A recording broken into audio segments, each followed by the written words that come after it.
hermanos, en el libro de Hechos 1, la Biblia dice que el número de los que siguieron a Jesús y realmente se convirtieron fueron 120 aproximadamente. Y estos dice que estaban juntos y estaban orando. Y luego dice que ahí se quedaron, y en ese ambiente de oración vino el Espíritu Santo sobre el grupo, y así nace la iglesia, que es el cuerpo de Cristo, que es la esposa de Cristo. Y de esa forma comienza la iglesia, juntos los hermanos. Y el Señor en Hechos 1:8 les dijo que se fueran a predicar el evangelio, pero ellos estaban tan contentos y tan gozosos, tan unánimes, que se quedaron en Jerusalén 25 años, hasta que en el libro de Hechos 7 comienza una persecución con la muerte de Esteban, y luego en Hechos 8 aparece Saulo de Tarso persiguiendo la iglesia, y luego esta gente tiene que ser, voy a decir, sacada a la fuerza a través de la persecución, y ellos van predicando el evangelio. Y así, por ejemplo, nace la iglesia en Antioquía. Antioquía fue clave, hermanos. Pero ¿qué dice? Que ahí estaba, Bernabé llegó, que los apóstoles lo mandaron. ¿Y qué pasó ahí, mis hermanos? Dice que se congregaron ahí todo un año. En el libro de Hechos, en el capítulo número 11, la palabra de Dios dice, voy a leerlo nada más, en el versículo 26, hablando de Bernabé, dice, y se congregaron ahí todo un año con la iglesia y enseñaron a mucha gente. Ahora ya te das cuenta, hermano. Dice que la gente empezó a congregarse ahí en la iglesia, y ahí se quedó Bernabé un año con los hermanos. Y dice que enseñaban la palabra, porque uno de los propósitos de nuestra congregación es que compartamos la palabra de Dios, en la predicación, pero también la oración juntos como pueblo de Dios. En el libro de Hechos, dice en el versículo número 12, Hechos 12, versículo 12, habla ahora de la iglesia en Jerusalén, donde Pedro fue capturado, y dice en el verso 12 que, mire, voy a leer 12:12 de Hechos, dice, y habiendo considerado esto, llegó a casa de María, madre de Juan, el que tenía por sobrenombre Marcos, donde muchos estaban reunidos orando. Ahora tú me puedes decir, mire, pastor, dice que estaban en casa, sí, pero ¿sabes por qué estaban en casa? Porque no habían templos para congregarse. Ellos hacían de sus casas sus lugares de congregación, sus lugares de reunión. Hasta después del año 325, después de Cristo, escucha bien, casi 3 siglos y medio, la iglesia primitiva se reunió en las casas de los hermanos, y por eso al leer la escritura tú vas a escuchar, por ejemplo, que Pablo dice, la iglesia que está en su casa, saludo a Epeneto, a la iglesia que está en su casa, saludo a Gallo y a la iglesia que está en su casa, y de esa forma, porque así era donde la gente se congregaba. Allí eran los lugares de reunión. Entonces, primero estudiaban la palabra, segundo, ellos oraban, se dedicaban tiempo a la oración. Por ejemplo, en el capítulo 13, dice la palabra de Dios, había entonces en la iglesia que estaba en Antioquía profetas y maestros. Bernabé, Simón, el que se llamaba Níger, Lucio de Cirene, Manahem, el que se había criado junto con Herodes el tetrarca, y Saulo. Ahora mire cómo dice el verso 2, ministrando estos al Señor. Cuando habla de ministrar al Señor, es que ellos estaban sirviendo en la iglesia, eran los líderes de la iglesia, pastoreando la iglesia, trabajando para la iglesia, y dice, ministrando estos al Señor y ayunando. O sea, dentro de esta administración estaba la oración, y ellos tenían tiempos hermosos de oración juntos. ¿Y qué pasa ese día? El Espíritu Santo dice, apartarme a Bernabé y a Saulo para la obra que los he llamado. ¿Cómo nacen las misiones mundiales? Las misiones mundiales nacen por un llamado del Espíritu Santo a un grupo de hermanos orando juntos como iglesia, en sintonía con el Señor, en sintonía y armonía juntos, y ellos de esa forma entonces mandan a Bernabé y a Saulo, oran por ellos y los mandan al primer viaje misionero. Así nacen las misiones mundiales. Y esto fue creciendo y vamos a avanzar entonces y vayan conmigo ahora al capítulo 19, porque a partir de esto vamos a estar viendo algunos otros pasajes. Y mira aquí lo que dice en el capítulo, perdón, en el capítulo 20, Hechos capítulo 20. Ahora Saulo o Pablo ya se conoce más como el apóstol Pablo ahora. Ahora este hombre, la palabra de Dios dice que está predicando el evangelio en el segundo viaje misionero. Y ahora mire lo que dice en el versículo número 7. Dice la palabra del Señor así. Voy a leer Hechos 27. Dice, el primer día de la semana. Ahora, esto es clave, hermano. ¿Sabes por qué? Porque muchos por ahí andan diciendo que eso de reunirse el domingo, que ese fue invento del emperador Constantino y que él fue el que cambió el día de reunión. Pero sabes tú que Constantino empezó como emperador del Imperio Romano en el año 306 o 7 después de Cristo. ¿Te das cuenta? Lo voy a repetir para que tú lo tomes muy en cuenta.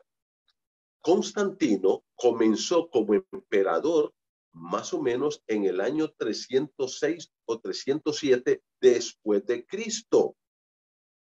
Pero aquí en Hechos capítulo número 20, Constantino ni había nacido todavía.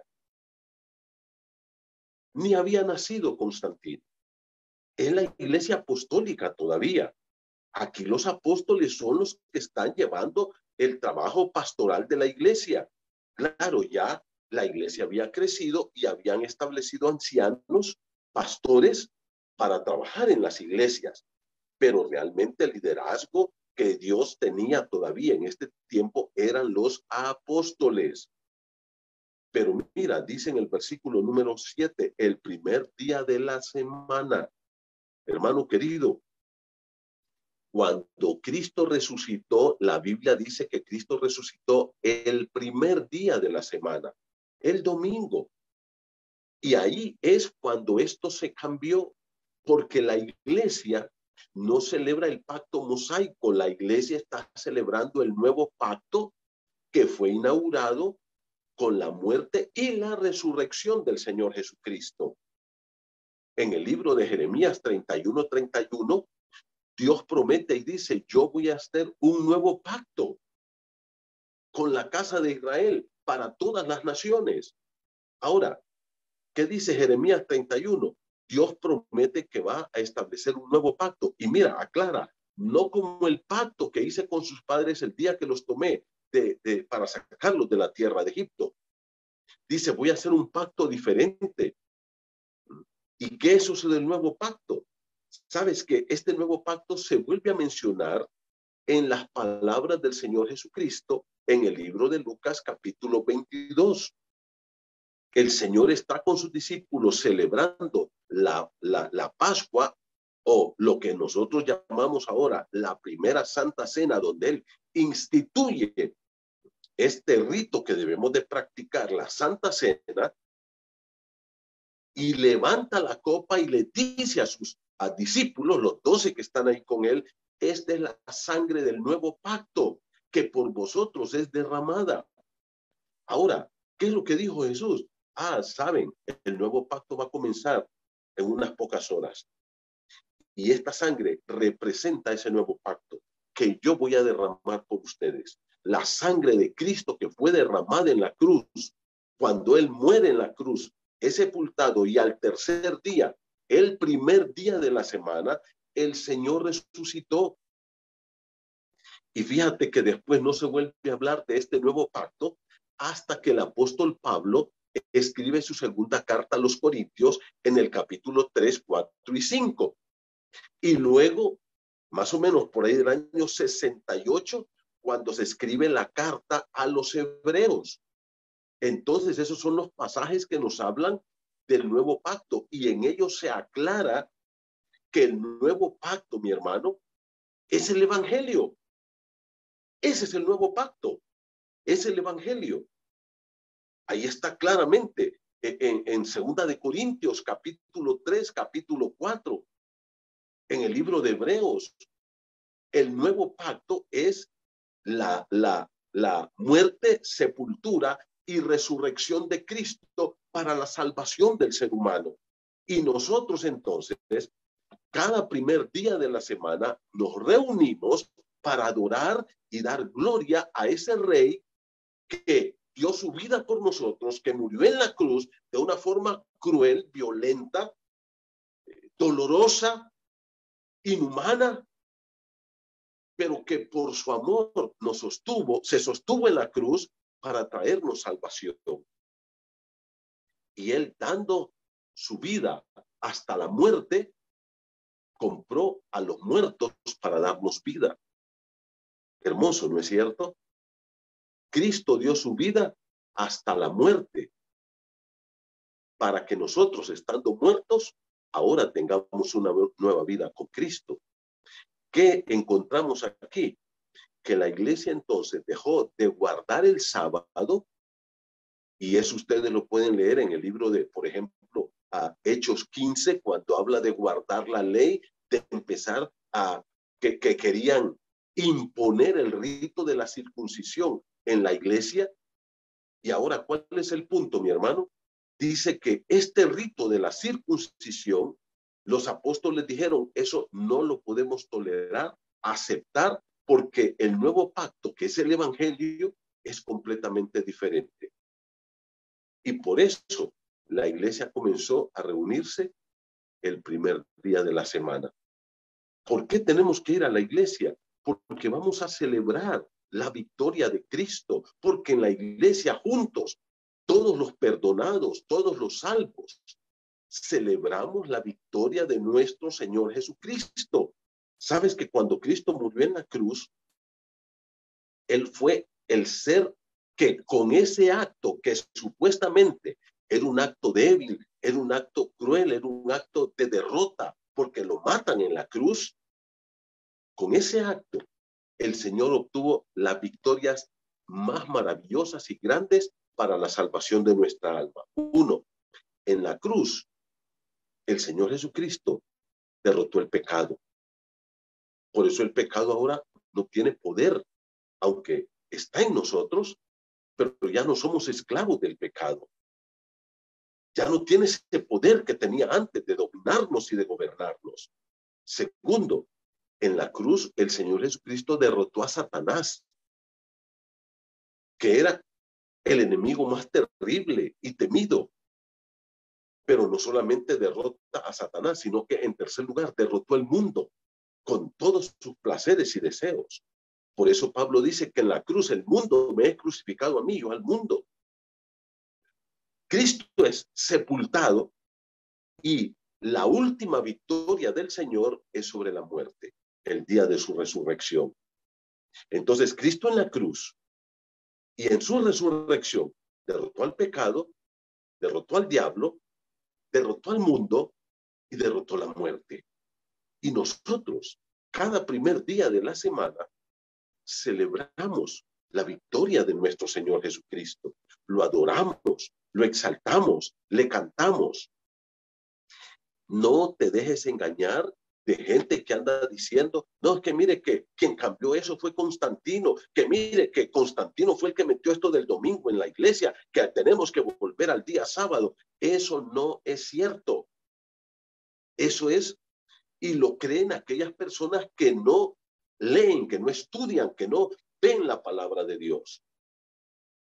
Nosotros nos reunimos el domingo porque fue la costumbre que tomó la iglesia primitiva para dar gloria, exaltar, para glorificar y adorar al Cristo victorioso, quien resucitó el primer día de la semana. Versículo número, Hechos capítulo 20, verso 7 dice, el primer día de la semana, reunidos los discípulos para partir el pan. Ahora, ¿qué es esto de partir el pan, hermano? Es participar de la Santa Cena. Yo les decía, la iglesia primitiva no tenía la Santa Cena el primer domingo del mes, la tenía en cada reunión.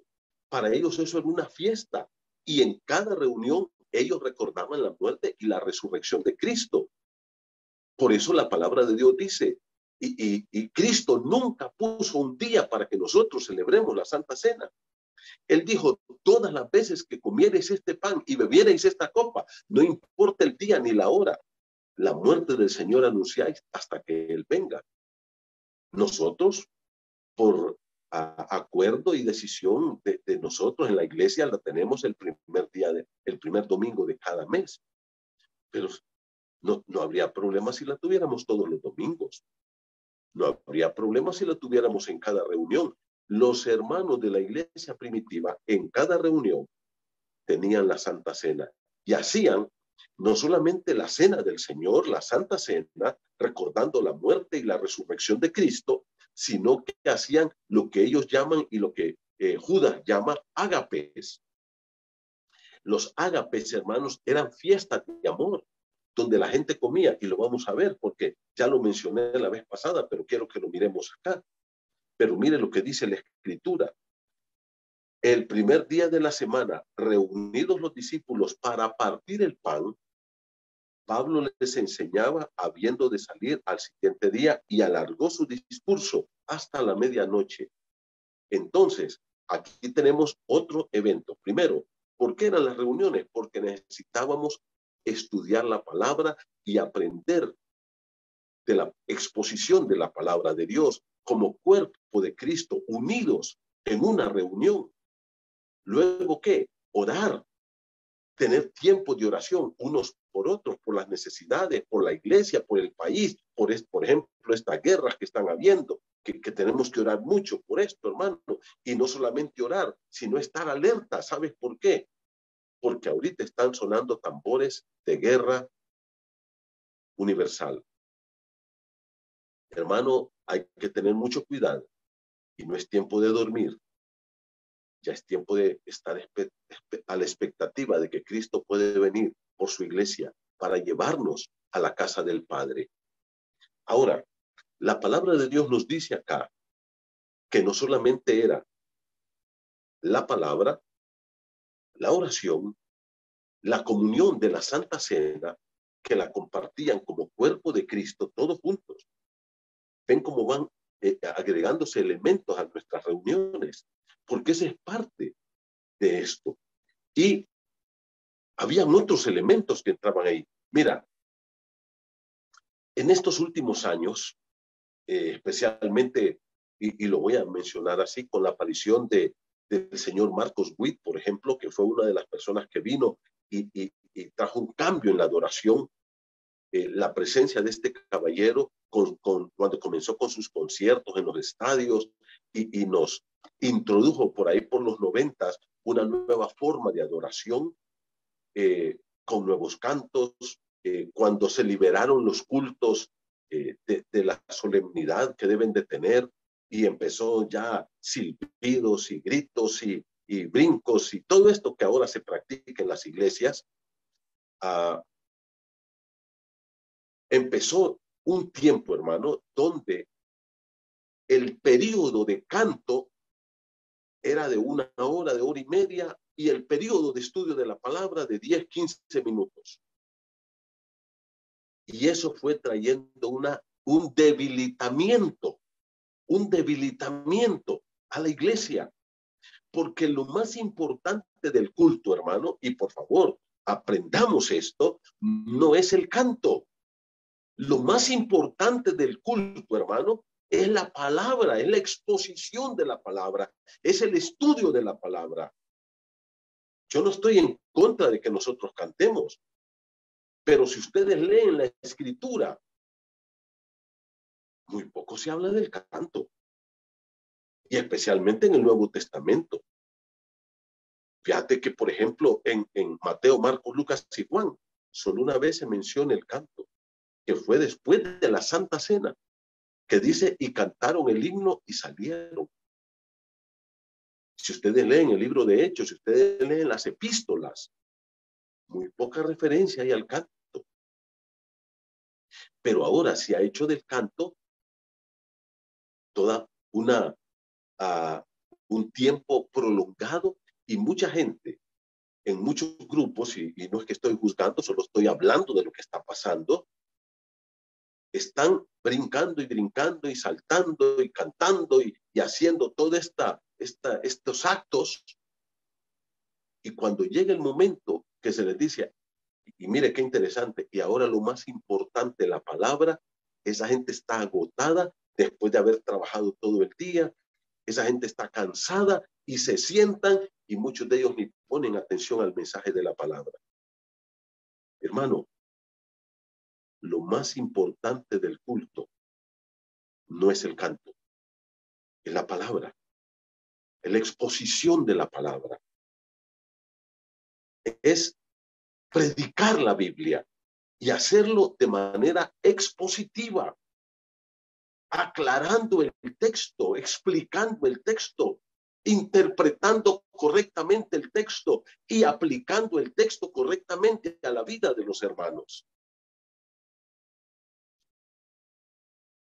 No estoy en contra de que nosotros cantemos. No estoy en contra de eso. Pero aún, escucha bien esto. La palabra de Dios, vamos a estudiar a partir del próximo miércoles, si el Señor lo permite, y estamos aquí todavía. Vamos a estudiar lo que Dios dice sobre el culto público.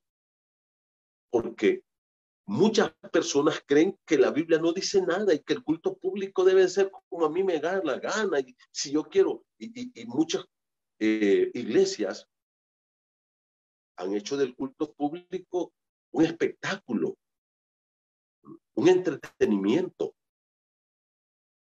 un circo, voy a decir. El culto no es eso, mi hermano. El culto es un lugar de adoración donde vamos a orar, a reconocer la grandeza de Dios, la victoria del Señor Jesucristo, su exaltación hasta lo sumo, nos rendimos a Él, oramos, lo adoramos, lo alabamos, nos mantenemos en comunión y unidad unos con otros y escuchamos su voz, donde todos somos edificados a través de la exposición clara, sencilla de la palabra de Dios. Y eso es lo que encontramos acá. No confundamos las cosas. Por favor, no confundas esto. Yo recalco, no estoy en contra de los cantos. Es más, te voy a decir esto. No, ni tan siquiera estoy en contra de cantar cantos actuales. A veces evaluamos la música y la letra de algunos cantos, porque todo canto que cantemos debe de estar avalado por la doctrina de la palabra de Dios. Debe de estar reflejada la Biblia en ese canto. Pero mire, si queremos cantar Castillo Fuerte, que fue escrito por Martín Lutero allá por 1546, cantémoslos, yo no tengo problemas. Y si queremos cantar los cantos de algunos hermanos que están escribiendo cantos en este tiempo, cantémoslos, no hay ningún problema, yo no tengo problema con eso. Porque la Biblia no dice que cantemos en algunas partes como en Efesios, por ejemplo. Pero no dice qué cantos cantemos, solo que sean bíblicos. Ahora, mi hermano, no estoy en contra del canto.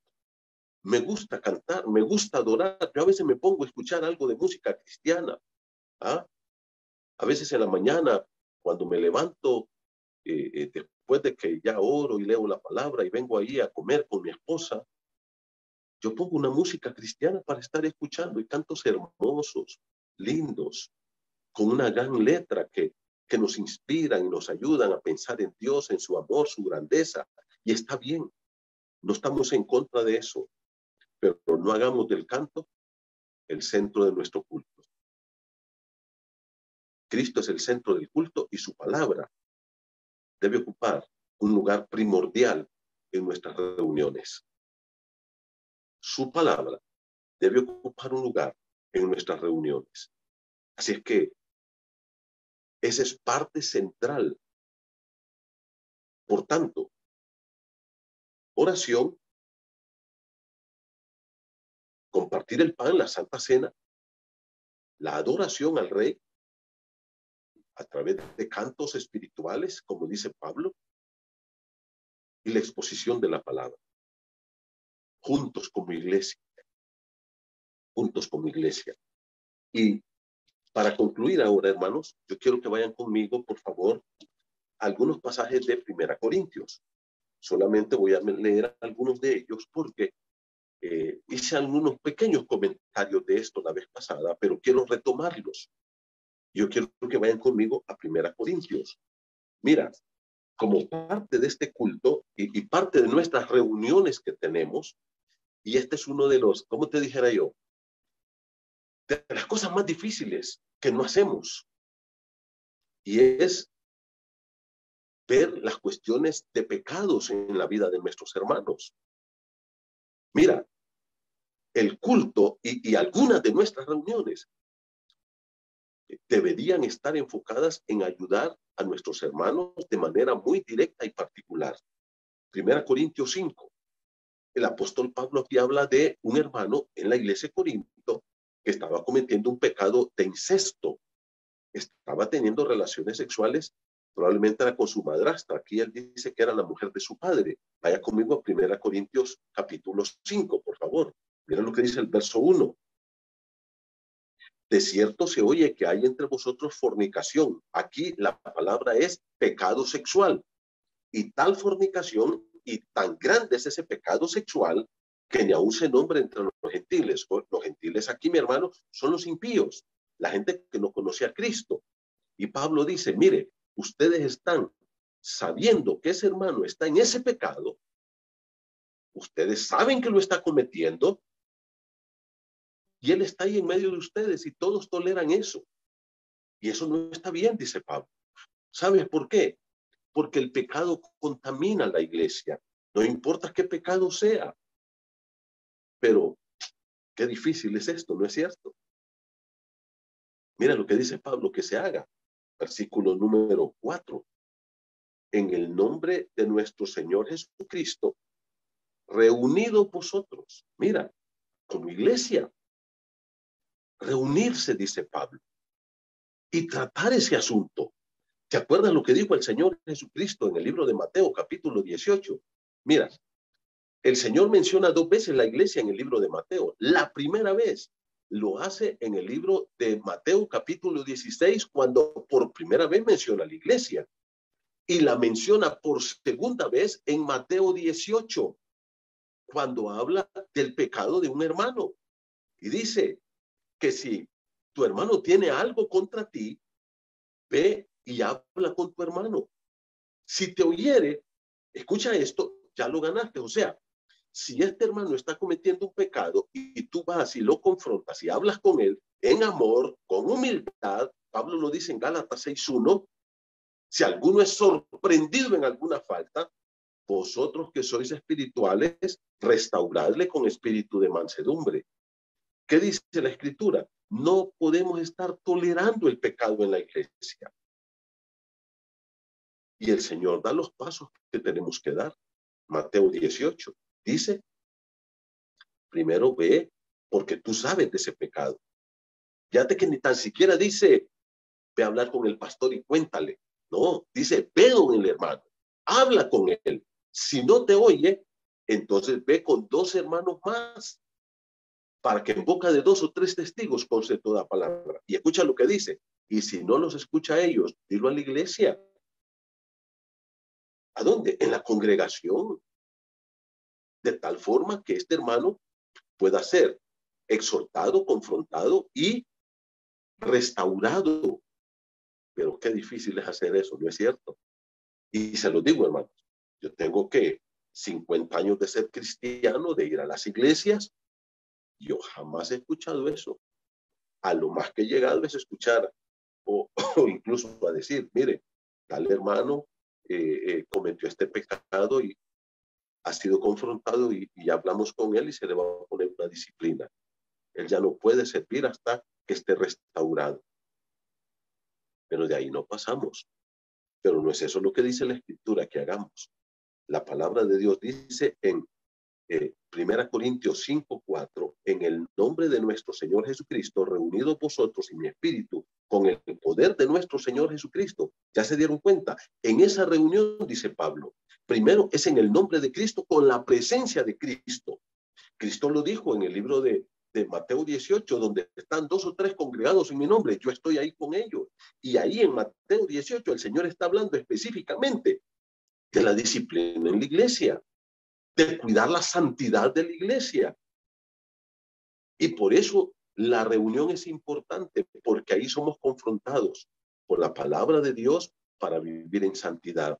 El pecado contamina la iglesia y tenemos que de alguna manera, como iglesia, ayudar a nuestros hermanos, sin criticarlos, sin juzgarlos, sin ser soberbios sobre ellos, pero ayudarles para que la iglesia vaya siendo sanada. En el libro de Hechos 6, la palabra de Dios dice que hubo una murmuración, porque las viudas de los griegos, y ahí griegos, hermanos, es la palabra es los judíos que habían aceptado la cultura griega, pero eran judíos. Y dice que eran desatendidas las viudas de estos caballeros en la distribución diaria de alimentos. Y dice, y hubo murmuración. La palabra murmuración en el griego ahí es gosgusmos. La palabra gosgusmos quiere decir hablar bajito, sin que nadie me escuche, solo a quien yo se lo estoy diciendo, como venir al oído y decirle, mira, tal cosa está pasando, sin que nadie más me oiga. Ni tan siquiera fue algo que fue espantoso y aquello podía ser algo horrible y un acto de adulterio, de fornicación. No, era gosgusmos.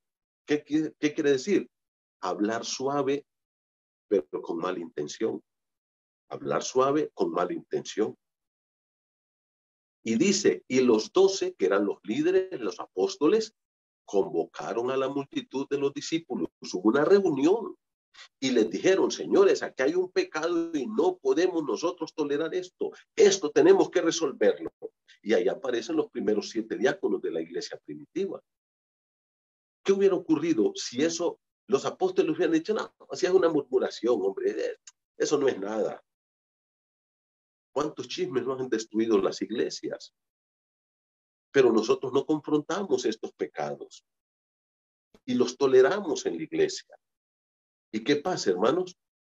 La iglesia se va contaminando, se va ensuciando y por eso no hay crecimiento, por eso no hay avivamiento, por eso no hay santidad, por eso no vemos conversiones. ¿Por qué?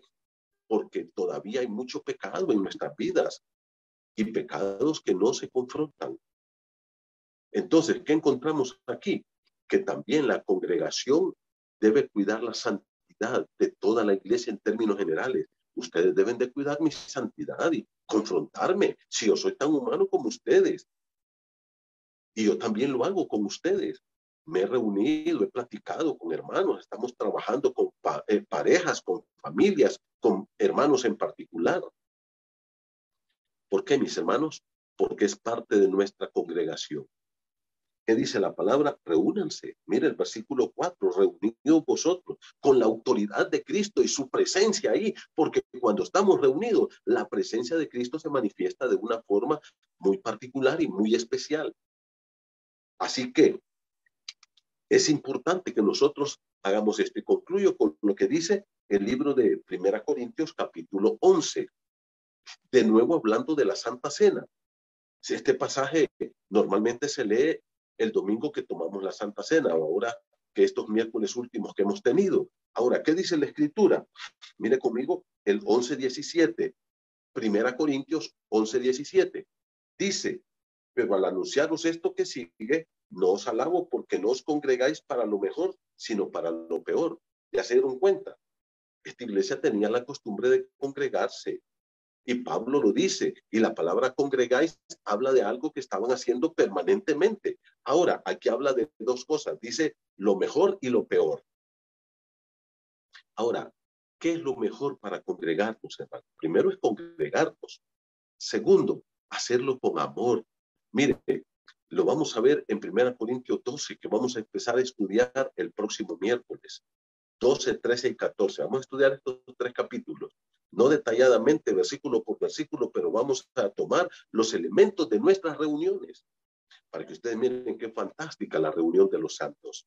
Y ahora, ¿qué dice la Escritura acá? Ustedes dicen, no se están congregando para lo mejor.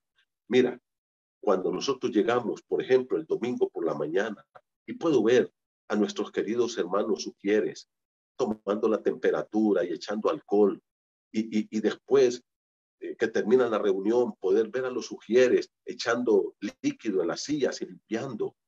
Óigame, qué gozo, qué felicidad verle su rostro de alegría sirviendo al Señor.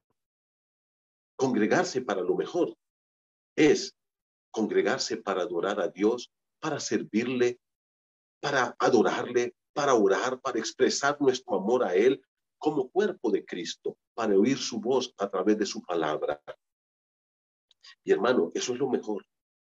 Y esta gente estaba teniendo reuniones que no cumplían con estos requisitos. Versículo 18, pues en primer lugar, cuando reunís como iglesia, te das cuenta.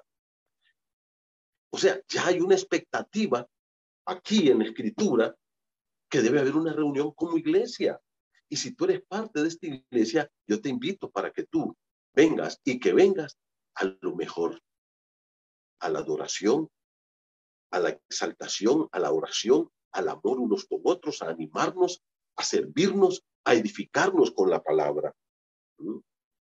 Versículo número 20 dice, cuando pues os reunís vosotros, otra vez, enfatiza la reunión. Y fíjate, te voy a decir una cosa. Pablo aquí está hablando para corregir estos problemas que había en la iglesia de Corinto. Y Pablo en ningún momento les dice, miren señores, si ustedes se van a estar reuniendo para eso, mejor no se reúnan. No, no, no, no, no, no. Esa no es la salida ni la solución. ¿La solución cuál es? Cambiar nuestras actitudes. E ir con gozo, con alegría, con felicidad, con amor, con el deseo profundo de adorar y de servir al Señor. Eso es lo mejor, hermano. Y este domingo a las 8:30 tenemos nuestra primera reunión. A las 10:30 tenemos nuestra segunda reunión. Así es que les esperamos con los brazos abiertos para reunirnos para lo mejor. Dios espera que tú y yo nos congreguemos como iglesia y como cuerpo de Cristo. ¿Para qué? Para adorar juntos, para orar juntos, para edificarnos juntos, para tomar la Santa Cena juntos, para exhortarnos juntos, consolarnos, fortalecernos y apoyarnos como hermanos en Cristo. Les esperamos con los brazos abiertos. Que Dios los bendiga.